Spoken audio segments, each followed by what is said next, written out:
There's a big difference between talking and reporting, especially right now with a fire hose worth of news coming your way. You know what helps? Having reporters in the field. I'm Brad Milkey from ABC News, and that's what we've got on ABC's daily podcast, Start Here. Every morning, Start Here takes you across the country and around the world for a quick, smart look at the stories that matter. It's fast, it's straightforward, and sometimes, gasp, news can even be fun. So let's meet up tomorrow morning. Listen to Start Here wherever you get your podcasts.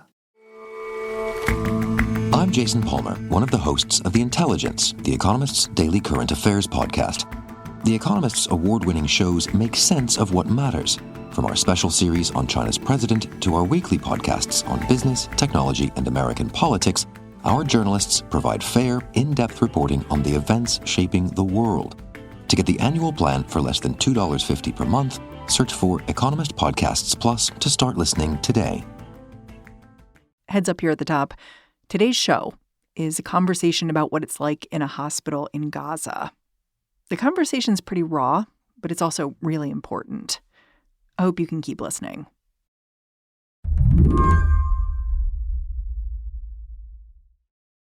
Seema Jilani has a system when she travels for work. She keeps voice memos on everything she sees. Seema's a doctor, a pediatrician. She is used to taking a lot of notes by hand, but her job takes her to conflict zones. She works for the International Rescue Committee. At a certain point, she realized talking into her phone was just easier. I do have so many, and I used to, when I would do this previously, actually transcribe all of them. But right now, I don't have the time and the mental bandwidth right now to do it. Dr. Jilani's most recent memos are from Gaza. Last month, she went to Al-Aqsa Hospital to help out. She started recording right away. What I'm seeing here is children lying on the ground, double amputation on one child, and there are no beds available, so people are literally just on the ground. Do you listen back? No. I try not to unless I'm in a very, very supported and nurturing environment, because they will take me right back into that moment.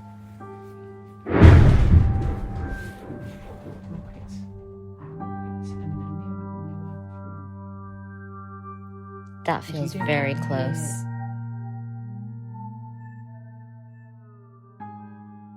All in all, Dr. Jilani was in Gaza for a couple of weeks, trying to give a bit of relief to Palestinian healthcare workers who are barely holding it together. At one point in these recordings, Dr. Jilani talks about standing in the ER next to one colleague who had broken down in tears after watching both his brother and his best friend die in front of him. But then it was on to the next tragedy. At one point yesterday, I looked up and someone was holding a boot. And I was very confused. Why is someone walking around the resuscitation room holding a boot? And then I looked at the rest of the boot and I realized that inside the boot, they were actually holding someone's leg up in the air. And at one point, one of the doctors asked, whose body part is that? Is it this patient's or that patient's? We didn't even know whose leg it was. And it just was an indicator for me of how low the bar had gone. You said this one thing in one of your voice memos that really struck me. You said even the lives we could have saved were just hopeless. And this struck me because you do not seem like a hopeless person. For 2 decades, you've gone in and out of war zones. And I think to do that work, you do have to be hopeful in some way that what you're doing will shift the needle. Did something inside you change from your time in Gaza? I don't think anyone could emerge from the Gaza that I saw and not come out changed. I think what I was referencing in that moment is even the lives we could have saved, what is there for them to go back to? So what about the orphans? What about the widows? What about the babies, who have no surviving family members. That might be the biggest struggle and one that is least in my control. Today on the show, 2 weeks inside one of Gaza's besieged hospitals. I'm Mary Harris. You're listening to What Next? Stick around.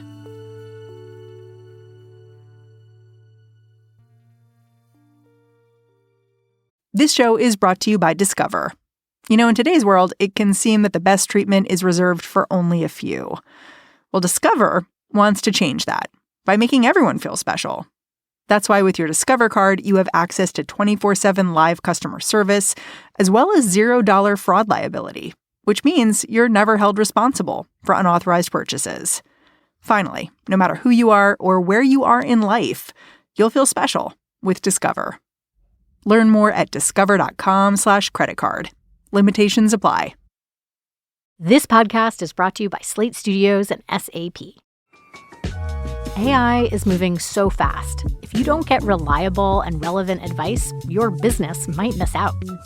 Welcome to Dear Artie, an advice column from SAP, where we tackle the tricky questions at the intersection of AI and business. Let's meet our expert. Hi, I'm Ian Khan. I'm a technology futurist, speaker, and author, and I love to help organizations measure their current state of readiness for an AI-driven world. I'm excited to dive into today's question. Dear Artie, our finance team is top-notch, but small. How can AI support them? Signed, Financially Drained.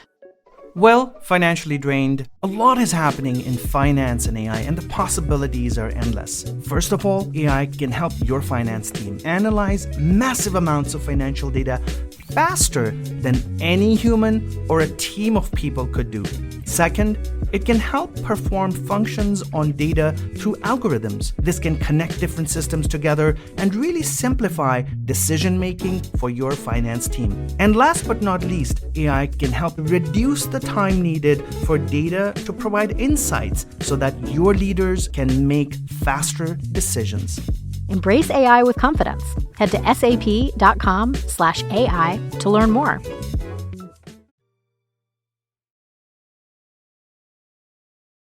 Dr. Seema Jilani was part of a team of healthcare workers who headed to Gaza on Christmas Day. There was a high-risk obstetrician, an anesthetist, surgeons, an emergency care doctor, and herself. She was so straightforward about this work when we spoke. So I asked, before she crossed from Egypt to Gaza, did she have any hesitation about making the trip?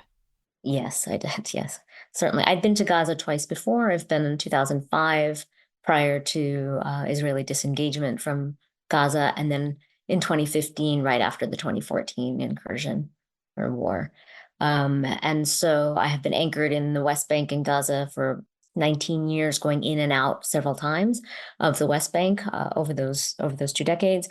I knew that I needed to be connected to it. I knew that I had something to offer in terms of knowledge. And I knew that I had a strong emotional connection to the Palestinian people themselves and had friends built over many, many years who had been in touch with me as well. How did you prepare? Was there a way that you prepared differently than you had for previous trips? Yes, very much so. Just in terms of making sure things had been managed for my family should anything happen to me. I do that anyway, but this was a very tenuous case in particular, and making sure. And then in terms of the sort of mental preparation, I leaned on the strength of Palestinian doctors and nurses and people in healthcare that I knew were living through this situation, and was very cognizant that I was only there for 2 weeks and had the privilege, simply by virtue of where I was born, that I would exit. So really understanding my privilege in that way kind of helps put things in perspective. Describe your first day of work. I know you said it took a couple days to get across the border. Once you got there, did you go directly to the hospital? No, we went to our guest house, and we didn't reach until afternoon, I believe, late afternoon, because the the road from Rafah to where we were staying is not that far, but traffic was insurmountable. People had placed all their worldly belongings in cars, and you would see pets and cats and dogs and families and babies falling asleep in the vans, and pregnant women holding on outside of the truck, all carrying blankets and mattresses. And so just that scene alone, before we even got to the hospital, was quite striking to me. All of these people, all of that traffic, it was because everyone was trying to flee where Dr. Jilani was headed. The area surrounding the hospital had been seeing more and more violence. When her team finally got there, the need for care was overwhelming. People were being brought in by donkey cart, if they were lucky, by ambulance, by family members in their arms, on mattresses, or like homemade mattresses. If they're lucky, with a car, because fuel is precious. The first day in the emergency room, in the first few hours of work, I treated an approximately 1-year-old boy. His right arm and leg had been blown off by a bomb, what we would call a traumatic amputation. He had a blood-stained diaper, but there was no leg below, and he lay on the ground because no stretchers were available. This 1-year-old patient was bleeding into his chest cavity, so we needed a chest tube so he wouldn't asphyxiate on his blood, and the orthopedic surgeon managed to bandage and stop the bleeding and stop the hemorrhaging. And this is a case in the US that would have been in what we call a stat OR case. So just take him up to the operating room immediately. But the orthopedic surgeon said he wasn't going to be able to do that right now because there were more pressing emergencies, which sort of begs the question. I try to wonder what could be more pressing than a 1-year-old with no hand, no leg, and is essentially choking on his blood. Do you know what happened to that child? No, I've tried to track him down endlessly. When you were on the ground, what was your day-to-day schedule? I think I read you were there from 9 a.m. till 3 p.m., which it surprised me a little bit because I was like, oh, I thought maybe you'd be working 12-hour shifts the way you do in a hospital. But then you explained that there was simply a concern for your safety. Right. After dark, certainly. So the night before our movements, we would have to what they call deconflict our movement the night before, and the Israeli authorities may or may not grant that deconfliction. Oh, so you'd have to tell the Israeli authorities at this time we will be going on this road for this purpose. Correct. Please don't bomb us. Correct. And deconflicted is sort of a strange term for it, in my opinion, because there may or may not be coordination of deconfliction around airstrikes or ground strikes.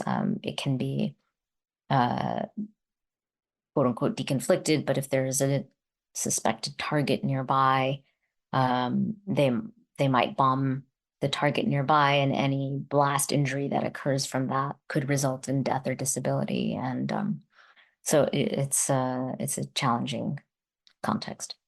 And so we would do that the night before, and then depart somewhere at 8 o'clock, and then get to the hospital and work in as many daylight hours as possible. It was certainly limited. We all the clinicians felt like we wanted to spend tremendous amount of time there, much more time, but also felt that it was important for our MAP staff, so our medical aid for Palestinian staff, for them who accompanied us and made this mission possible, they had to return to their families as well. So it was also out of concern for them because they really were making really some big sacrifices for us to accompany us.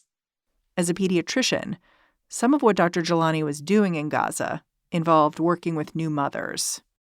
I think one moment that really stands out to me is I was just in doing pediatric wards and counseling new mothers on breastfeeding, and sort of smoke outside of the window would pop up.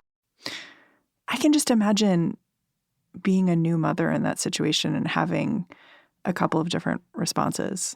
I can imagine seeing the bombs going off and being like, what the hell am I even doing here? How useful is that? I just need to survive. Or I could see like really digging into like, this is my one job. I need to keep this baby alive, and like I need to know everything about how to do that. How were the women you were with responding? The latter, 100%, the total abject dedication and adoration of their children. How did you see that? I saw that with mothers, and I saw that with fathers as well. Total engagement with me and asking questions, really smart questions around feeding, around new baby. And what was so fascinating to me is the sense of community, because again, it's not like one patient has one room to themselves. 6 or 7 are in the room when usually it should only be 2 or 3. And so these mothers would gather around and listen. And then maybe a mother that had 4 children would chime in and say, oh, yes, that's how you do it. Or let me give you this tip. And it became sort of this really incredible space for women to share their experiences with one another and to commiserate, but also, I mean, there's nothing that can bring a smile, even in the absolute worst of situations, than like a baby giggle or a baby laughter or a squeal here. And so, like, that's why I do pediatrics. It's because those are the moments, you know, that really you can see the life force for which we are working right in front of you. Dr. Jilani and her team were scheduled to leave on January 8th after 2 weeks. But as that date approached, conditions grew steadily more uncertain. In fact, right towards the end, even getting to the hospital became more difficult. By the end of the 2 weeks, we did not have morphine available. We did not have mainstays of medications available, which were already in short stock. Mass casualties became the norm instead of 1 or 2. They were almost constant. It became unmanageable at the end. As time went on, the bombs were getting closer to the hospital. Gunfire certainly was going off in nearby neighborhoods. Communication systems were patchy at best, and tensions were certainly becoming electric. And so one day, it was out of my comfort zone personally to go into the hospital. And that's the day actually that a bullet went through the ICU. And then the next day, the road to the hospital was deemed unsafe for us to use. Following that, the Israeli military dropped leaflets designating areas around the hospital, surrounding the hospital, as a red zone. So given the recent history of attacks on medical staff and facilities, our team was unable to return, and people in the area began evacuating in panic. So you had to leave, it sounds like, without even saying goodbye to the colleagues you've been working with? Yeah, that was hard. And then communication systems were down. And so I've been able to reconnect with some of them, but not all of them. We had gotten really close with the nurses and the doctors and promised to take a group photo together and promised to, sit together and map out what medications we might be able to support with. And we were unable to do that. And that really eats at me. We'll be right back after a quick break.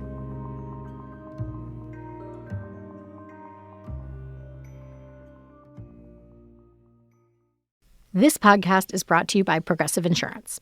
Let's face it, sometimes multitasking can be overwhelming. Like when your favorite podcast is playing and the person next to you is talking and your car fan is blasting, all while you're trying to find the perfect parking spot. But then again, sometimes multitasking is easy, like quoting with Progressive Insurance. They do the hard work of comparing rates so you can find a great rate that works for you, even if it's not with them.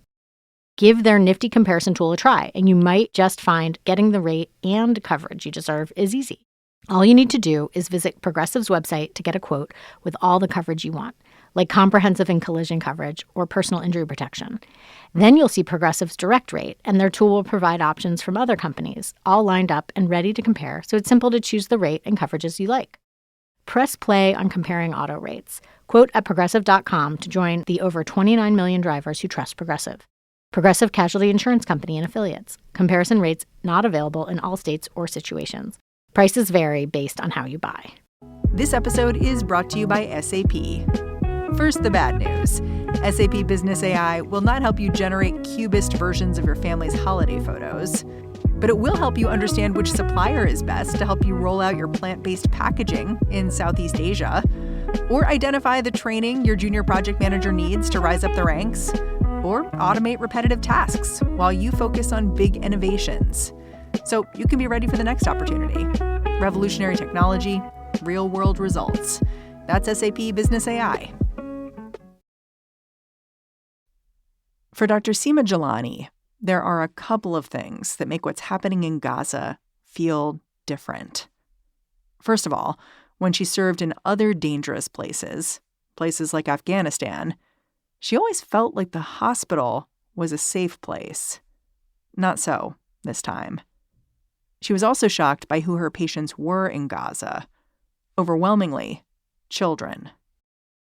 I don't expect to be of use as a pediatrician in a war zone, and I was extremely useful in this war because so many children had endured bomb blast injuries, penetrative trauma, blunt trauma, and traumatic amputations and extreme burns from explosive devices.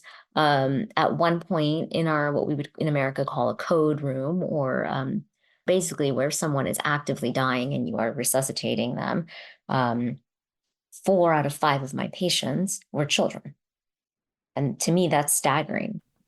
When I was reading about you and your past and your experience, one of the things I read about was that you, not so long ago, lived in Lebanon. And while you were there 2 or 3 years ago, your own daughter survived an explosion. And you, as a physician, had to kind of get her to care and make sure she was okay. It made me curious how that experience intersected with your work in Gaza. Because you'd been that mom with a kid who was injured, and it was very scary. And you've also been the physician, treating that child and with that mother. Yeah. There are several patients. By the end of my time there, people would sort of, it would be almost a joke because my running question was, have they gotten pain medicine yet? Because that was the only thing that I cared about for my child. And also having been a patient myself, is that usually in normal circumstances, even if you can't do much as a doctor, you can usually provide some pain relief. Towards the end in Gaza, we weren't even able to do that. But how that experience in Beirut affected me is that for every kid I saw, that was my question. And people began to associate that question with my voice. That was one of the first and last question I'd always ask, is what's our pain management plan? And so I certainly that affected me in that way, because that's exactly what I was asking for my daughter. I know you said you've been trying to find the child who had lost 2 limbs and was on the floor and had blood in their chest cavity, and you hadn't been able to. Is there anyone you have been able to connect with?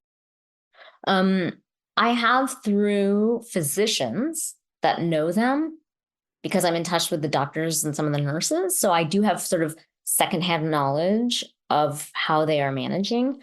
But direct, no, because it was such a chaotic and hectic situation that to be able to get contact information in the middle of all of the mass casualty was really an impossibility. But I have updates through friends. The ones you are in touch with, what are they telling you about their lives now? It's almost a month later, almost. They've been displaced again. Some are in tents. Some are in makeshift tents. Some are in shelters. Some are sheltering with family members. Sometimes the doctors would have their families come to the hospital and sleep, because that, again, was supposed to be safe. That's obviously not the case for anymore, at least for this hospital. Is the hospital still functioning? So my understanding is there were evacuation orders for the hospital after or sometime in the midst of when we were leaving. And shortly thereafter, the fuel had, I did recall seeing videos of the lights being out. I'm not sure if the fuel has been replenished. It sounds like there are now people starting to show up again and are able to work. I don't know the exact measure of how functional it is. I don't know. Every article I read about the medical system in Gaza talks about it being on the brink of collapse. I wonder what you think it would take to say, no, actually, the medical system has collapsed, and whether you would take it that far. The only thing that has prevented total collapse of the medical and healthcare system is the valiance and the determination of the staff that continue to show up. And that's why I would wait before I would call it collapse. But I would say that they have built the foundation and they are holding up a system. No system in the world was ever built to withstand this level of devastation. I worked and trained in one of the largest and busiest children's hospitals in the world. And even that hospital would struggle. We had every subspecialty known to man. We had all the bells and whistles and modern technology one could ask for. That hospital even would struggle to sustain and provide care in the circumstances that Gaza is in right now. So if the question is it collapsing? Yes. Is it still somehow working? Also, yes, because of the miracle of the people of Gaza and the nurses and the doctors and all of the healthcare staff there. What would it take to avert a collapse? Immediate, sustained ceasefire. I think it's pretty easy. I don't think this is a hard or complicated dilemma. You don't put a Band-Aid when someone is hemorrhaging, right, from their heart or brain or liver or major. You stop the bleeding. So stopping the bombing would make more sense. Dr. Jilani, I'm really grateful for your time and all the work that you've done. Thank you for coming on the show. Thank you so much for having me and for elevating these stories that need to get out. I appreciate your time. Dr. Seema Jilani is the Senior Emergency Health Advisor for the International Rescue Committee.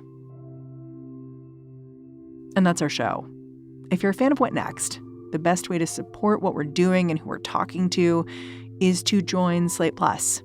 Go on over to slate.com/whatnextplus to find out more. What Next is produced by Paige Osborne, Elena Schwartz, Rob Gunther, Anna Phillips, and Madeline Ducharme.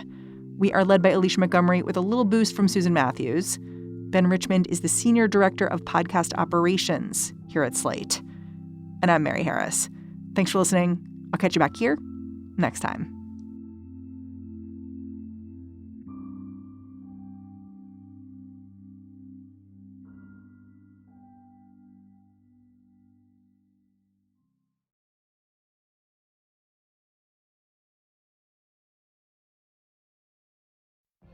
What if you could have a career where the opportunities are as vast as our nation, where it's not about mission statements, but a shared mission? At U.S. Customs and Border Protection, we go beyond to protect more than borders. From ship to shore, air to ground, cities to local communities, CBP agents and officers are keeping people safe. Join U.S. Customs and Border Protection and go beyond for something far greater than yourself. Learn more at cbp.gov/careers.